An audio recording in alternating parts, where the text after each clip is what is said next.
So when the time comes, where do you go when a hurricane is on the way? Here's what you need to do to make sure you're ready now.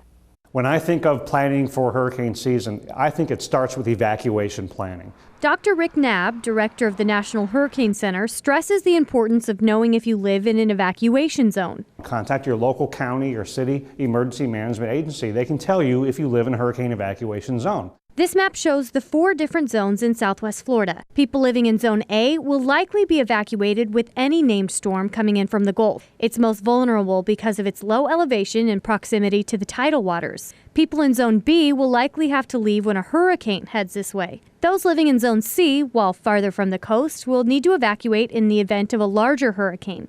This area is still vulnerable to wind and storm surge. Storm surge in the southwest coast of Florida can go inland many, many miles. Zone D is the least vulnerable area. Well-protected buildings should be safe in most storms, but even in this zone, high winds, tornadoes, and heavy rains can be dangerous. You don't have to travel hundreds of miles. You only have to travel tens of miles to get out of at least the storm surge threat area, and that's what we're most concerned with. Once you know which zone you live in, ask yourself this question. If a storm approaches and you have to evacuate, where will you go?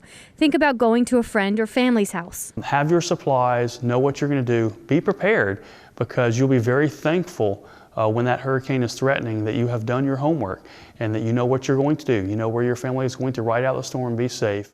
Finding out which zone you live in is just a click away. Head to fox4now.com for a link to your local emergency management's website.